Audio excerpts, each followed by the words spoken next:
Iba't ibang paghahanda ang isinasagawa ng Cagayan Valley Disaster Risk Reduction and Management Council upang tugunan ang banta ng Bagyong Paulo. Si April Ratio ng Radyo Pilipinas Tugigaraw sa sentro ng balita. Kasabay ng pagtutok sa pagtugon sa pangangailangan ng mga biktima ng nagdaang Super Typhoon Nando, nakaalerto ngayon ang Cagayan Valley Regional Disaster Risk Reduction and Management Council sa posibleng banta ng pagdaan ng Bagyong Paulo sa Lambak, Cagayan.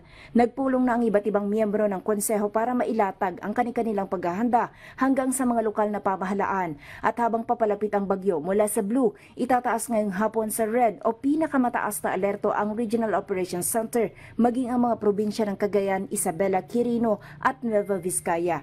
Inalerto rin ng konseho ang mga LGU na bantayan ang mga lugar na posible ang pagbaha at pagguho ng lupa na idudulot ng mga pag-ulan. Base sa datos ng Mines and Geosciences Bureau, aabot sa 145 barangay ang posibleng maapektuhan nito, 81 barangay sa 7 bayan ng Cagayan at 64 naman sa 5 bayan ng Isabela. Tinututukan din ang sitwasyon sa coastal municipalities ng Cagayan at Isabela kasunod ng paglalabas ng storm surge warning ng Pag-asa.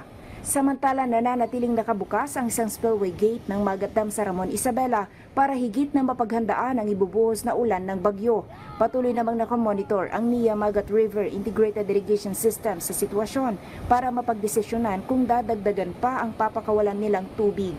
Kaugnay naman sa pagdadala ng relief supply sa mga apektado ng nagdaang bagyo, tinitiyak ng DSWD na sapat ang supply ng pagkain at mga kagamitan na nakapuesto sa kanilang mga bodega at sa mga LGU para sa maagap na pagtugon sa anumang epekto ng Bagyong Paulo.